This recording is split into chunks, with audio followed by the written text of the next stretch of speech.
Alright lads, how you doing? Welcome back to Q&A Sunday. Welcome back to Baggy TV. I hope everyone's well. Today is the Q&A. I've looked at the questions already. Some really good ones there. I appreciate everyone who submitted a question.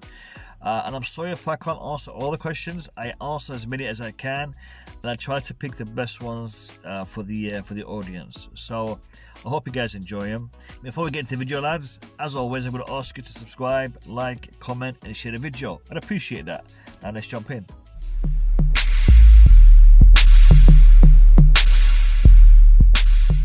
Okay, now the first question that I'm going to answer is by Blue Me. Thank you for submitting the question, Blue Me. Appreciate you. Blue Me's asking, do you think we will sign a left back or not? Because this is becoming a long-winded topic. It is a long-winded topic, Blue Me. You're right. It's dragging on, but really it's not dragging on. You see, the thing is, the reason why we think it's dragging on is because we've got nothing else to talk about right now. All we're doing right now is talking about transfers because there's no football. Therefore, this topic is been dragging on. The new signing, the new transfer to Chelsea, and because we do need a new left back, we're always talking about the left back position. So it is dragging on because of the situation we're in. That's the only reason why we think it's dragging on. That being said, we do need to sign a left back, and I do believe we will sign one. And I think the person who we're going to sign will be a surprise. It wouldn't be a name that we all are leaning towards or hoping for. It's just a feeling. But a good question, Blue Me. There's a good question here by Adam Hughes. Adam Hughes is asking, with signings coming in, which young player do you think could have their game time at risk? Now, what you're getting at here, Adam, is the players that are up and coming, our academy players. We could see some big names coming in, and it would hinder their development. I know what you mean. To be honest, I don't think any of the signings that we have made so far do that at this point. But I do believe if we get some big name signings, it could. For example, if we were to get Lautaro Martinez, it's not going to happen. I don't think it's going to happen. But as an example, that would have an impact on Tammy Abraham. Even though, in my opinion, Tammy Abraham is just as good. But it would impact him. The Dries Mertens transfer, if that does happen, and it is looking likely, it could impact to a certain degree, maybe Mount or even Hudson-Odoi to a certain degree. Tammy, maybe, but I don't think we'll be using Dries Mertens as a striker, more as a 10 or maybe on the wing, maybe. So that's the way I see it. It's a good question, and it is something that I know a lot of people are talking about, especially when it came to Coutinho coming into Chelsea. Do you remember that? So good question, mate. Thank you, Adam. So we have a question here by Adrian Demondo, and he's asking, if Chilwell goes to Chelsea, would you accept him? Why not? Chilwell is a great player. He's an England international. He's playing for a very good Leicester team right now. So would I accept him? Of course I would. Would I want him to come to Chelsea? Yes. You see, the problem I have with Chilwell is not that I don't think he's good enough. I think he is. Maybe this season he's not been great, but I think Chilwell is a very good signing for the right price. I don't want to see Chilwell come to Chelsea for £50 million. I don't want to see that. I want to see Chilwell come to Chelsea for a figure substantially below that, in the 30s, because that's how I value Chilwell. I do believe he's a good player, so of course I'll accept him. And by the way, any player that comes to play for Chelsea, I will accept, and I will give him a chance. If they prove themselves, brilliant. If they turn out to be a Junko or a Bakayoko, that's when I say, I'll see you later, mate, and I hope you find your career developed elsewhere. Do you understand? So yeah, I'll accept Chilwell. I have a question here by Harry. If you had to pick either Messi or Ronaldo to play for Chelsea, who would you choose? Harry, Messi or Ronaldo? I'll tell you what, it's easy for me. It's easy for me to pick either Messi or Ronaldo, and I'll do it based on two aspects. If we're talking about Messi or Ronaldo, prime. I'm not talking about Messi or Ronaldo today, because Messi or Ronaldo today, I wouldn't want them at Chelsea. Because we'd have to pay a lot of money to get them, and it's just a name. But if I could get Messi or Ronaldo prime, I don't care if we spend a lot of money on them, because we'll have them for a decade. And I would choose Ronaldo. I know some of you guys would lean towards Messi, but I would choose Ronaldo, because Ronaldo's best years, in my opinion, were at Man United in the Premier League. So I would want to see Ronaldo in the Chelsea shirt, prime Ronaldo though, in a Chelsea shirt. Sorry all those Messi fans out there.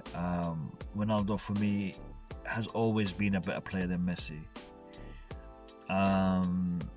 Just look at his attributes. Messi, skillful, fast, etc. Ronaldo, all of Messi's attributes. On top of that, strength, headers. It's just my opinion. Harry, nice question, mate. And you got another one coming up soon. I'm going to leave that to a little bit later. Hamza. Good question here by Hamza. Hamza RM5. Do you think Abramovich is still as invested in the club as he was when he first came? Yes. In fact, I think he's invested even more today than he did when he first came. Abramovich, when he first came, he was a businessman trying to expand his operations, trying to look at new opportunities, etc. Abramovich today is a Chelsea fan as well as a businessman, and you can see that by the decisions he's making. He's promoting Chelsea in ways that other directors haven't. With this crisis we're going through now, he did so much for the community, and he's pushing the club to do so much for the community. It shows how much he cares about this club and the community is serving. So I believe he is more invested today than he was. Maybe financially things are looking a little bit different because of the current climate, but him as a person, yeah, I believe he is just as invested, if not more. Good question though, appreciate that, mate. So I have a question here by Shilao Talo. I hope I pronounced your name right, mate. I apologize if I butchered your name. Good question though. His question is: Chelsea won, Barcelona won. After the Iniesta goal, can you remember your reaction that night? And do you think VAR would have given those calls in our favor? Good question. To be honest, 2009 was a turbulent year for me, personally. And this game was crazy. It was crazy for our history as Chelsea and for football in general. And you know what? VAR would not have made a difference at all. And had you asked me this question last year, I'd have said it would have made a big difference. But this year, after we've seen VAR in action, would not have made any difference. Because if you're going to cheat, yeah, I'm going to use that word. If you're going to cheat, then VAR or no VAR, you're going to cheat. And that night, we were cheated. Everyone knows we were cheated. Just read any news story, any report about that game, and they will tell you that referee was not fair. His decisions were bogus. There was a lot of, speculations about, we don't want to have an all England final, blah blah blah. There's so much talk about this, and we were cheated that night. Simple. We were cheated that night. Simple. VAR or no VAR, we would have still have been cheated that night because it was meant to be. It was meant to be. Especially after we've seen how VAR can be manipulated to suit whatever agenda or whatever outcome people want it to be. So VAR doesn't stop cheating. It just makes it more blatant that the cheating is going on, but it doesn't stop cheating. And we saw that firsthand against Tottenham and against Man United this season. So, great question, and I really appreciated it because it was a question of a person thinking outside of the box. So appreciate that question, mate. Nice one. Now, a question by HDN. Long-term subscriber, HDN. I hope you're doing well, mate. I hope you're staying safe. HDN is asking, how long do you think Frank Lampard will be Chelsea manager, and do you think he can be successful long-term? Yes, he can be successful long-term. Definitely. Frank Lampard will be a successful long-term manager.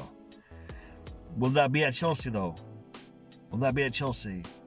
You see, the issue I have with this question, will Frank Lampard be successful at Chelsea long term, is Chelsea don't really give managers a chance to be there for long term. We've seen it. All you got to do is look, and you've seen Chelsea give managers a season, 2, 3 max. Then it's goodbye, see you later. Regardless of how many titles, how many trophies, they do that. That being said, Frank Lampard is different. Frank Lampard could be more successful than Mourinho himself. And I'll tell you why. It will be very hard to get Lampard sacked. If Lampard performs to the same level as Sarri did last season, Conte did the previous 2 seasons, he'll still be around. If he wins a trophy a season, he'll stay. Now, you're going to say, well, we haven't won nothing this season yet. It's true. We're still in the FA Cup. We're still in Champions League. Not winning the Champions League, but we're still in there. First season, all of this turmoil that's going on, he'll be around next season. And I believe next season we will get something. We will win something. And I believe Lampard will be given that chance to continue. I definitely believe that. Lampard will be given that chance to continue. And I hope, I would say my hope is like 70% and my belief is 30%. That Lampard will be a long-term manager at Chelsea. Great question, though. Great question. Another great question by Harry. Harry's asking, do you think Mourinho's return in 2013 left the club in a worse position in the long term? He won the league for us, but players like De Bruyne, Salah, Lukaku, and Mata were offloaded. You know what, mate? Hindsight is a great thing. And we can say that he left us in a worse position. We can say that, or we can say no, he did the right thing at the time, because De Bruyne, Salah may not be the De Bruyne and Salah that we know today had they stayed at Chelsea. Lukaku and Mata. I mean, Mata, I was disappointed to see him go. I'll be honest, because Mata, he wasn't poor, he wasn't old, and he was playing really, really well for us. So I was disappointed to see him go. Now, Lukaku, De Bruyne, and Salah, had they stayed at Chelsea, maybe they would not be who they are today, because when they were sold, they had to battle, they had to work harder to prove their worth, to prove who they are, and that made them the players they are today. So had they stayed, Mo Salah might be just a regular winger, because he would not have had to prove himself. He's playing for Chelsea, one of the best clubs in the world. Him going to Roma and then battling it out and trying to win things, it pushed him. De Bruyne going to Germany and doing what he did and then coming back, he had to prove himself. So I don't think what Mourinho did specifically was bad for Chelsea.